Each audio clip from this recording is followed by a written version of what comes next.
So hello and welcome to this 20th Century Fiction NPTEL course, where we'll begin with a new text today, which is Katherine Mansfield's short story, The Fly. We just finished Ulysses by James Joyce and move on from there into a shorter structure, a shorter text, which is this particular story, The Fly. Now, before I dive into the text, just a little background about the story I think is in order. This is essentially a story about the First World War.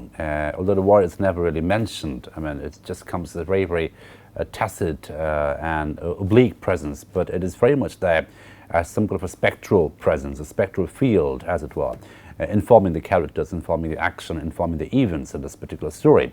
Now, one of the key things about the story is, as is the case with most Mansfield stories, and she's one of the greatest writers of the short fiction, is what gets told is something is sometimes less important than what doesn't get told, right? So, we need to pay very close attention to the things which are not being said, things which are hinted, things which are insinuated, things which are very obliquely referred to. And oftentimes things which are told directly or talked about directly are just, cover-ups for things which characters don't want to discuss or don't want to confront. And it's this whole tension between what is told and what is not told is one of the great masteries in writing short fiction, in terms of making, what we call the economy of expression, that, you can say so much by showing so little, by telling so little, right? So, showing and not telling becomes important as well. So, Mansfield is a great artist in that tradition. I mean, she obviously is, like I mentioned, one of the greatest short story writers in the history of English literature. But also, I think what makes her particularly interesting as a writer, especially in this case, is how she is so reflective of 20th century fiction in terms of looking at human consciousness, in terms of looking at human memory, in terms of looking at epiphany, and also in terms of the entire condensed structure of communication, the condensed communication, where we sort of crystallize different moments together in some kind of a literary alchemy, and then it produced this magnificent effect. The effect could be one of mourning, the effect could be one of loss, the effect could be one of epiphany, etc. Now, this particular story is one of the shortest short stories they ever come by. But despite its brevity, it is actually a very, very complex short story. It is packed with different things, different kinds of moods, different kinds of affective tenors, and also the whole idea behind the short story about endurance is very, very important. And of course, as I mentioned, the First World War is never really talked about directly, except in a very, very oblique reference, but it is very much there as a spectral presence. It is like a ghostly presence behind everything that happens in the story. Now, the other thing which we need to pay attention to in the short story is the idea of superficiality.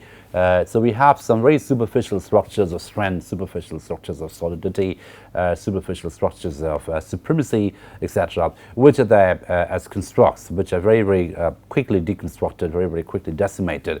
And instead, what emerges in the short story very quickly is the idea of existential fragility. So fragility becomes very, very important in a way, and the whole idea of strength and supremacy, they appear as very superficial categories. And the superficiality is important, especially at the beginning of the short story, where we find that how a certain kind of affective mood, a certain kind of affective architecture is being very forcibly constructed, or very forcibly foregrounded. But what it's actually there beneath all the artificiality and superficiality is a very fractured, fragile self. And the fractured, fragile quality, or the fragility, is something which we should pay close attention to. And again, this fragility is obviously a psychological / existential condition, but at the same time, it's often also inform a material condition. So the materiality of fragility is something which we also should keep in mind. Now, among other things, this is also a short story which should interest those of you who are keen on research in masculinity, especially post-war masculinity. So the whole idea of masculinity, the whole idea of the male body as something which is robust, something which is healthy, something which is productive, something obviously which corresponds to a sense of supremacy, are all hinted at very, very closely in this particular story. But at the same time, again, like I mentioned, what gets very quickly revealed is the idea of fragility, is the idea of the fractured self, which is something which keeps coming up despite the superficiality of supremacy, the superficiality of characteristically controlled masculinity or controlling masculinity, a coercive masculinity. So there's a character called the boss in this short story, and interestingly and appropriately, it's never named. We never get to know the name of the character, except that he's called the boss all the time. And obviously the bossness of his character is a marker of his supremacy, is a marker of his dominance, is a marker of his love to dominate over everything, and is a marker for his supremacy or superiority apropos of his surrounding people. And this supremacy and superiority is obviously part of this manly masculinist package, which he's embodying very, very clearly. So the story opens with the boss, and the boss is obviously contrasted with someone who's just the opposite, someone who's already fragile, someone who's already essentially decimated, someone who's already senile, someone who's already begun to lose memory, etc. So this pitching is important, right? So the boss against the other person, that contrast is very, very important, and that's something which we'll pay attention to as we move on. So with that background in mind, and there's another background as well which we should bear in mind, although I'm not a big fan of biographical readings, but there's a very valid criticism, there's a very valid scholarship which says that this particular story is Katherine Mansfield drew on her own experiences of having lost her own brother, Leslie Mansfield, in the First World War. And the boss in this particular story, the fly, is often said to be drawn on Mansfield's own father. Again, someone who is apparently very, very domineering and a complete patriarch. And the patriarchal quality of the boss is important because he seems to be the embodiment of high patriarchy, high-handed patriarchy. And obviously the entire story is told from a feminist perspective, although there are no women at all in the story, which is interesting. The women are a very conspicuous presence, conspicuous absence, in the story, except when they are mentioned a couple of times. As minor characters, as secondary and even tertiary characters, right? But they're very much there, despite their absence in the story. They're very much there around the story. So that the whole perspective becomes important, and the men who inhabit the center of the story, they actually end up being decimated, end up being quite fragile, as we see in due course. But let's look at the opening of the story. At the opening, as I mentioned, it carries this deceptive sense of superiority, this deceptive sense of supremacy, which is very quickly revealed to be fragile and superficial in quality. So here we are, the fly, Katherine Mansfield, and the opening of the story is thus, and this should be on your screen. "You're very snug in here," piped old Mr. Woodyfield, and peered out of his great green leather armchair by his friend the boss's desk as a baby peers out of his pram. So the entire focalization, as it were, the character through his perspective, the entire story is revealed at the beginning, opened up at the beginning, is a character called Mr. Woodyfield. And Woodyfield, we are told, is sitting in this great green leather armchair. So the armchair is important, and it's looking at the boss, and it's complimenting the boss in his comfortable situation. "You're very snug in here," piped old Mr. Woodyfield, and peered out of his great green leather armchair by his friend the boss's desk as a baby peers out of his pram. And the last image is important. We find that increasingly Woodyfield is infantilized.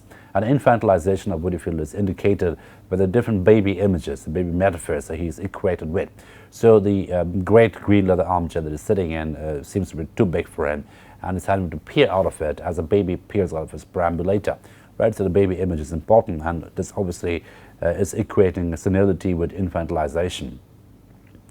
His talk was over. It was time for him to be off, but he did not want to go. Since he had retired, since his stroke, his wife and the girls kept him boxed up in the house every day of the week except Tuesday. So we're given some background information about Woodyfield, that since he retired and since he had a stroke, so obviously he's been socially and biologically dysfunctional for a long time, because he's retired, he can't make any more money, he's not productive anymore, socially speaking, professionally speaking, so his professional productivity is gone.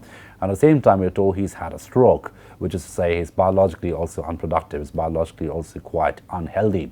So he's essentially someone who's just waiting to die, he's waiting to come to an end. He's got nothing to offer in terms of professional productivity and also in terms of his biological health, right? So since the stroke, his wife and his girls kept him boxed up in a house every day of the week except Tuesday. So we are told again that he's boxed up in the house, he's confined in the house. And this whole idea of being confined is important, because what it does is it reverses entire gender dynamics away, because we know for a long time the confinement was a very standard quote-unquote medical cure for female hysterics. and female hysterics would be confined to their houses, obviously by male doctors who would look at hysteria as a female malady. So the whole idea of confinement is reversed over here, right? And that becomes an important reversal.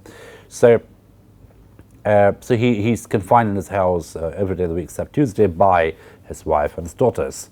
So on Tuesday, he was dressed and brushed and allowed to cut back to the city for the day. So again, look at the verbs. He was dressed and brushed, just like a child would be dressed and brushed. So again, this whole infantilization of Woodfield is continuing over here. So he's dressed and brushed and is allowed to be cut back to the city for the day. So the word allowed is important because it is often equated with agency. So whoever allows something obviously has agency. So if I allow someone to do something, it means I have the agency, which I'm conferring to the other person. So the wife and the girls over here seems to have the agency to allow Woodfield to do something which is otherwise forbidden to do. So what is he allowed to do? He's allowed to cut back to the city for the day. He's allowed to come to the city for one day of the week, which is Tuesday, and this happens to be a Tuesday as well. Although what he did there, the wife and the girls couldn't imagine. Made a nuisance of himself to his friends, they supposed.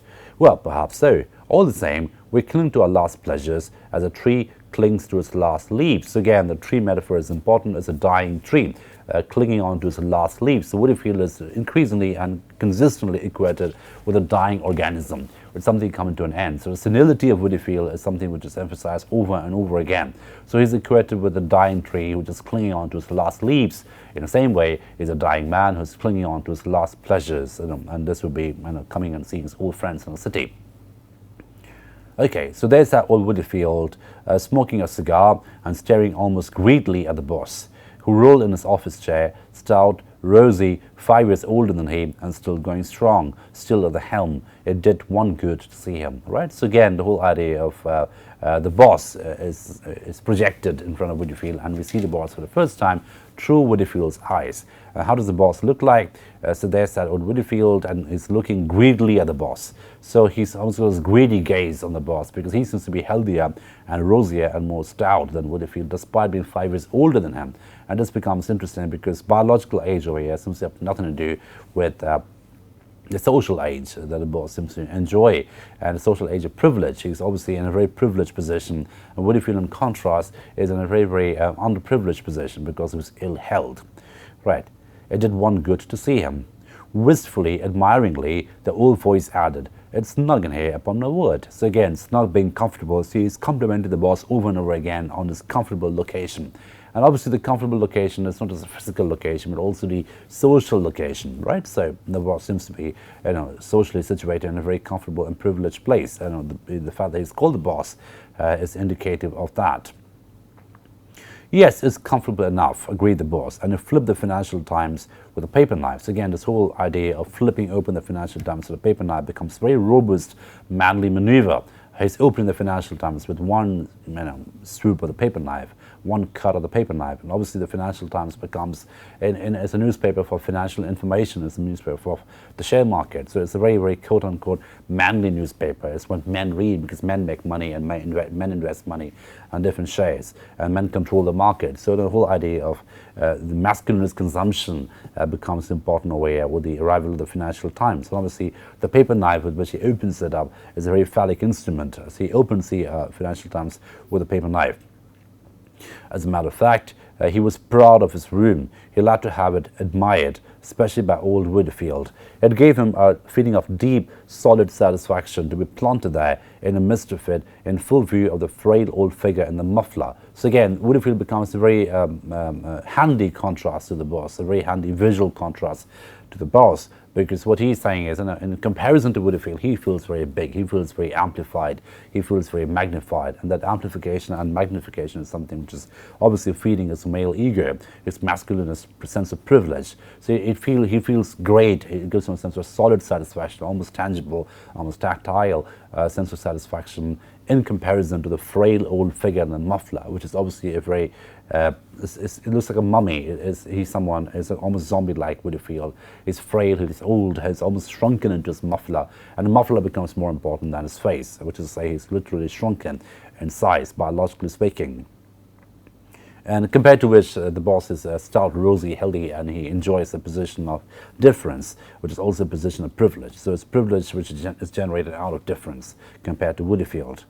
I've had it done up lately, he explained, as he'd explained for the past how many weeks. So again, he's beginning to now tell what he's done to the office in terms of repairing it.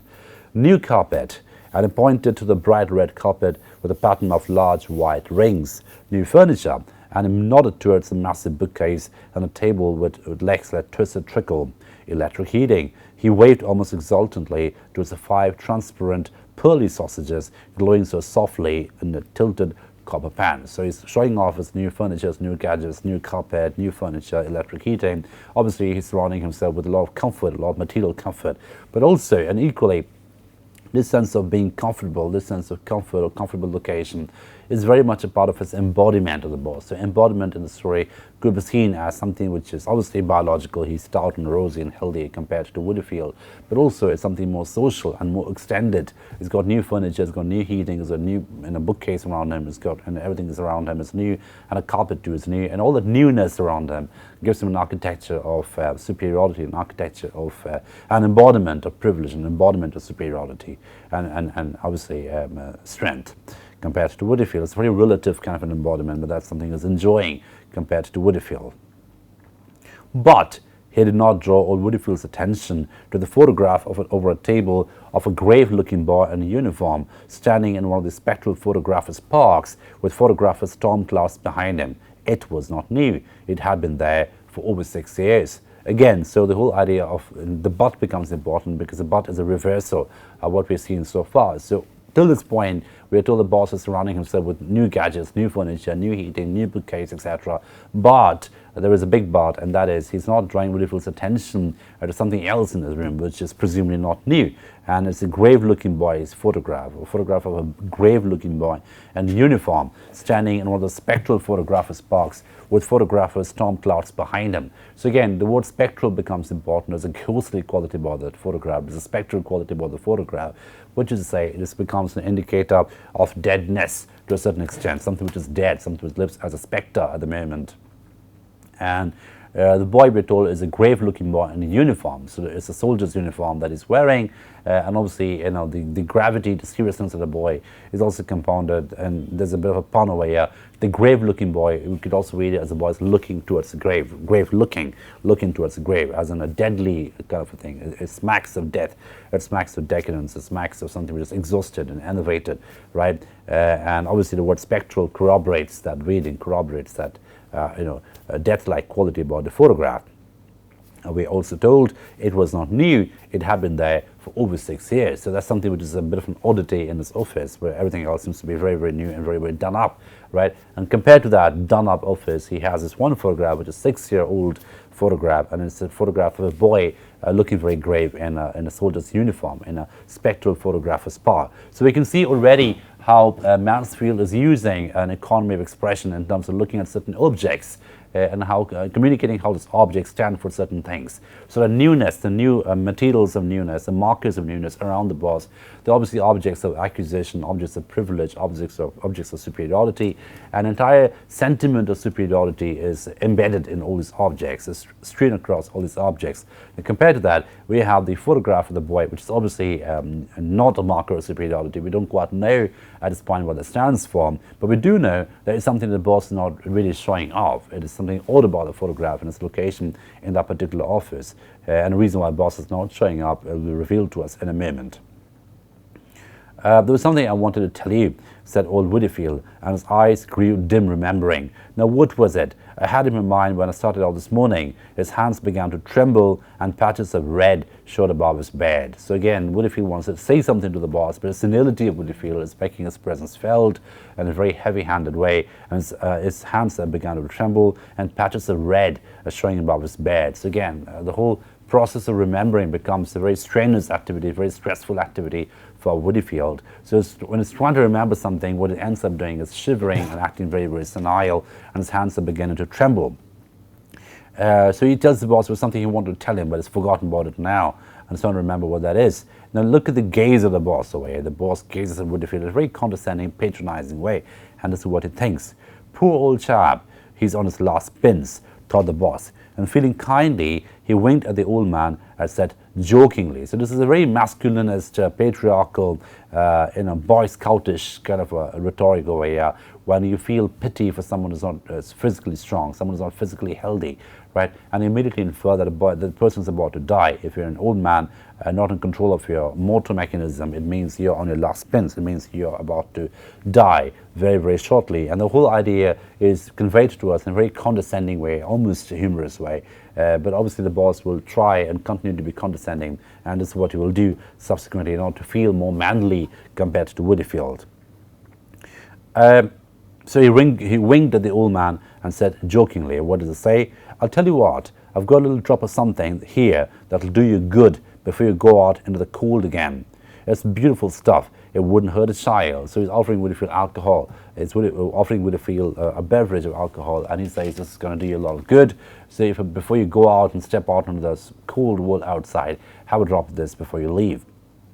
It wouldn't hurt a child. Again, the child metaphor is important, because Woodfield is constantly compared to a child. It is constantly equated with a child metaphor, which is obviously part of his infantilization package.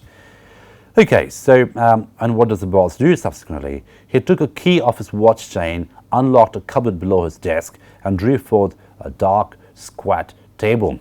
That's medicine, said he, and the man from whom I got it told me on a strict QT. It came from the castle cellars at Windsor Castle. So this is a bottle of whiskey which has come from the Windsor Castle. Obviously, it becomes a marker of privilege, a marker of royalty, a marker of very limited access, right? So the boss seems to have a lot of access over things which other people might have limited access to. So this becomes, the whole idea of access and privilege become interestingly equated with each other in this particular section. So he's got it from a Windsor Castle, and it's presumably this is a very, very old bottle of whiskey that he's about to offer to Woodfield.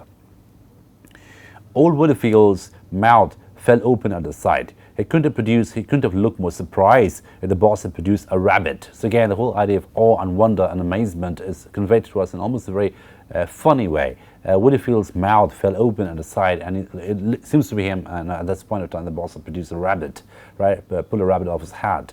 So whiskey is as rare to him, whiskey is as forbidden to him, whiskey is as privileged to him compared to seeing a rabbit pull out of a hat. That would be a magic trick, and so to Woodfield this too is a form of magic in some sense. It's whiskey, aren't it? He piped feebly. The boss turned the bottle and lovingly showed him the label. Whiskey it was. So again, like the Financial Times, like the paper knife, like the electric heating, like the bookcase, like the new furniture, the new carpets, the whiskey bottle over here too becomes a marker of boss's masculinity. Very privileged, consolidated, strong, robust masculinity. And the robustness of the masculinity is interesting over here, because that's exactly what will be portrayed now and then decimated later. So it's whiskey, aren't it? He piped feebly. The boss turned the bottle and lovingly showed him the label. Whiskey it was. Do you know, said he, peering up at the boss wonderingly, they won't let me touch it at home. And it looked as though he was going to cry. So again, the whole idea of complaining about the woman are forbidding him from drinking whiskey. The woman take away all access to whiskey. The woman take away all access to his outside world, which is obviously a reversal of the gender dynamics which is commonly consumed across the world, where men control things over women. But this is what the First World War does. The First World War, historically, it destabilized the demographic equation, the demographic map of Europe in particular, because suddenly at the end of the war there were very few young men left, or rather there were very few able young men left. So most people who even come back from the war, they became differently able, they became paralyzed in different degrees, they couldn't function properly. So women began to take up more agency in social and familial spaces after the First World War. And we'll see over here, and we'll see continually as the story progresses, Woodfield's daughter, and what daughters and why, they seem to enjoy more real privilege and more real agency compared to Woodfield and even the boss. Okay, so they don't allow Woodfield to touch whiskey at home. Okay, and he looked as though he was going to cry. So again, the baby metaphor is important. The baby, the analogy is important. He's someone who's looking as if he's going to cry in a moment. Ah, that's where we know a bit more than a lady's, cried the boss, swooping down across the two tumblers that stood on the table with the water bottle and pouring a generous finger into each. So again, look at the very offensive and patronizing statement the boss makes about women in general. And he says, oh, the women don't let you touch whiskey at home. That's where we know more than our ladies. That's where we know this is a medicine, right? So we know it's a medicine because it's a manly thing to acknowledge and talk about. So the woman forbidding Woodfield from drinking, they are completely sidelined over here. And what instead emerges is the boss's agency of giving him the whiskey and Woodfield consuming not just the whiskey, but also the boss's superiority. That is also been consumed by Woodfield at this point. Okay, drink it down, it'll do you good, and don't put any water in it. It's sacrilege to tamper with stuff like this, right? So he's being a connoisseur of whiskey and he's saying don't put any water into this whiskey because that's going to dilute everything and that'll amount to sacrilege, so don't drink whiskey at all. Okay, except if you're drinking it down directly. So drink it down, it'll do you good, and don't put any water in it. It's a sacrilege to tamper with the stuff like this. He tossed up puffed up his handkerchief, hastily wiped his moustaches, and cocked an eye, and cocked a crooked eye at Woodfield's attention, Woodfield, who was rolling in his last spin. Now this cocked an eye is interesting because you can see it's a very Boy Scoutish kind of a movement that the boss is exhibiting away. It's very manly, robust, boy, sprightly, energetic. He's cocking an eye. He's hastily drinking down his whiskey and he pulled his handkerchief and hastily wiped his mustache. So all his motor movements at this point of time are very, very robust and sprightly in quality. And he's cocking the eye at Old Woodfield. And his cocking the eye is important because it's almost like winking in a very Clint Eastwoodish kind of a way. In a very manly, robust, masculinist kind of a movement that the boss is exhibiting. And obviously Woodfield is just the opposite of that. He's senile, he's weak, he's not robust at all, and he's exhibiting weakness, right? So we have this weak man compared to this strong man who's obviously exhibiting great masculine strength and also social privilege, right? And that becomes, the whiskey becomes a metaphor of a certain kind of consumption, manly consumption. And just before this, when we see that a boss very condescendingly saying that the wife and daughters, they don't seem to know much about whiskey and drinking and alcohol, and that's good for men because we know more than ladies about in that particular respect. So that too becomes a very condescending, offensive statement of superiority, which is in continuation of the masculinist narrative that the boss is exhibiting, the form of embodiment which is offensive, dominating, and all-knowing to a large extent. The old man swallowed, was silent a moment, and then said faintly, "It's nutty." But it warmed him. It crept into his chill old brain. He remembered. So this becomes a turning point in the story where the boss offers Woodfield whiskey, and Woodfield drinks down the whiskey, but then that reminds him of what he wanted to tell the boss at the beginning of the story. And this is the beginning of the turning point, the reversal, as it were, in the story. Well, that was it, he said, heaving himself out of his chair. And this is a report he wanted to give to the boss. So what is a report? But it's going to turn the entire story around in terms of mood and sentiment. I thought you'd like to know, the girls were in Belgium last week having a look at poor Reggie's grave and happened to come across your boys. They're quite near each other, it seems. So the girls, meaning the wife and the daughters, were in Belgium last week, Woodfield tells us, and they were taking a look at poor Reggie's grave. So Reggie presumably is a son of Woodfield who died in the First World War. And while they're looking at Reggie's grave, they happen to come by the boss's son's grave. And they're quite near each other, it seems. Now, just a bit of a digression over here. It's interesting to know that the entire First World War, the experience of the First World War, when the war ended, we had something which is now called, in a slightly unfortunate way, trauma tourism. In the sense that people would go to different places where their near and dear ones were buried and lost their lives across Europe and visit that place, visit a graveyard, visit the monument which wrote down the names, etc. So trauma tourism was a big thing after the First World War, which the war itself was a big boom to the tourism industry because everyone wanted to travel post-First World War and look at the places where the war was fought, historically important, and also, more personally, look at the places where people lost their loved ones. You know, people who lost their loved ones in different places across Europe, they would just visit those places as some form of respect giving to the people who died. So that also worked wonders, as it were, for tourism industry, and they all boomed around this time in human history after the First World War. So, and also you can see how the wife and the girls have traveled on their own without any male chaperone, without any male supervision, without any male monitoring. So again, that tells us something about the liberation, the movement, the mobility and associated agency enjoyed by women after the First World War. And compared to which we have the two men, one of them is boxed up in his house every day except Tuesday, and the other person, the boss, he's essentially locked himself in his very, very posh and magnificent office. right? So we see how that gets expanded quickly. So they're quite near each other, it seems. Old Woodfield paused, but the boss made no reply. Only a quiver in his eyelids showed that he had heard. So again, Mansfield is good at something which we now call not just defamiliarization, by which you defamiliarize something which you know already, but also deceleration, slowing down in time, suspension in time. So, the whole idea, the boss responding to Woodfield through a little movement in his eye, a little quiver in his eyelid. So that becomes important. It's almost like the camera zooms in and the quiver of the eyelid of the boss and communicates to us that the quiver is happening, which means he's responding to Woodfield's report, posthumous report of the boss's son's grave. So only a quiver in his eyelids showed that he had heard. The girls were delighted with the way the place is kept, piped the old voice. Beautifully looked after. Couldn't be better if they were at home. We have not been across, have we? So again, the whole idea of the sublimity of horror becomes important, because obviously the horror is the horror of loss of the beloved ones.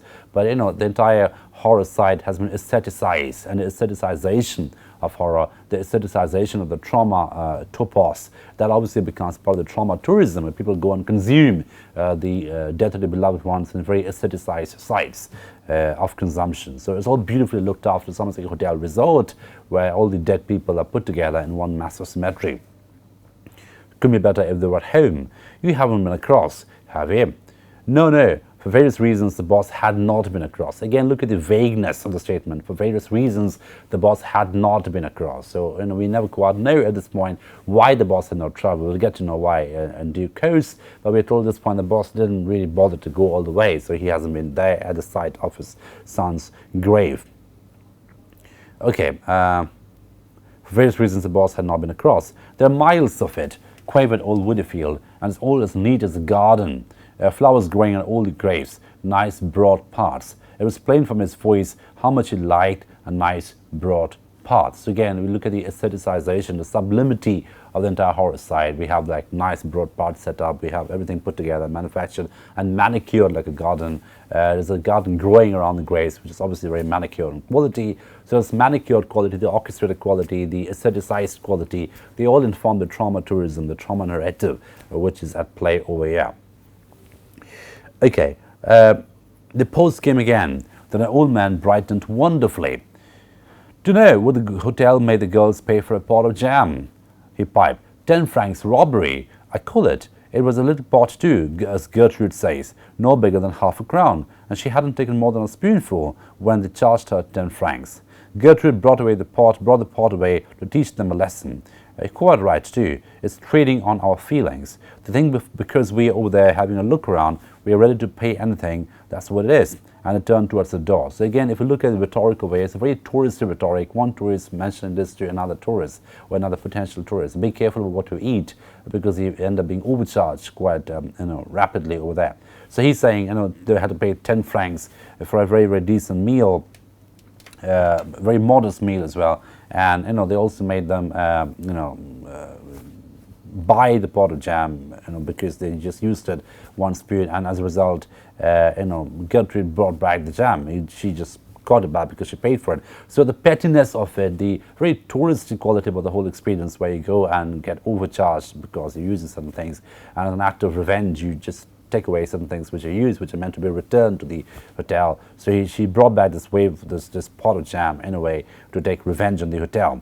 And this discussion about the price of jam in Belgium becomes important, because we don't really see any accounts of horror. Even the graveyards of the boy and Woodfield's boy and the boss's boy, they seem to be quite aestheticized. They're very beautiful. They're very sublime in quality, right? And then the rest of the conversation is entirely, their sort of monologue is entirely about the pot of jam which the girls were forced to buy. And so Gertrude brought back the whole jam to teach them a lesson. And the last bit is important to say, just because we're there having a look around, that we are ready to pay anything, they think.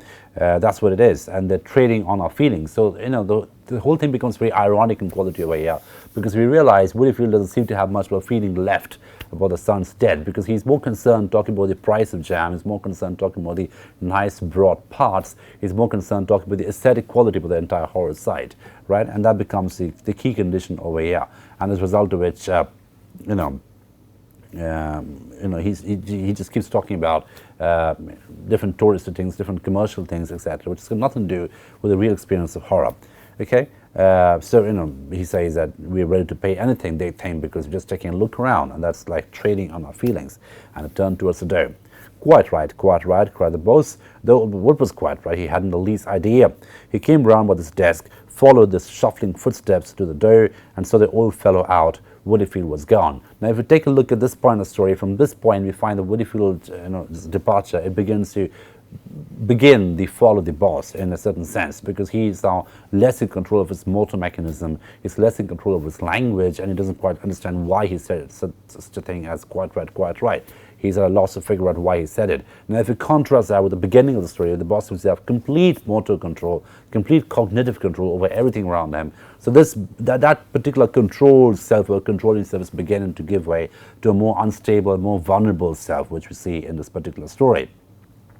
So he saw the old Woodyfield out, he saw the old fellow out, Woodyfield was gone. So we'll stop at this point today, and we'll continue with this in the next lectures. But just to very quickly recap what we have done, this is a story which begins by presenting a very, very supposedly strong masculinist character, someone who's a bit of a patriarch, the grand old boss, who surrounded himself with new machines, has obviously updated himself, is very switched on about the new gadgets of his times.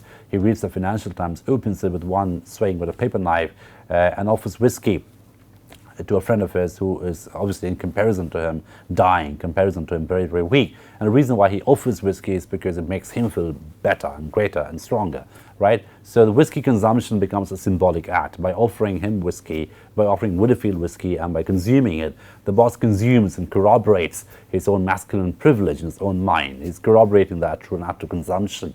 He's consuming his own masculinist persona.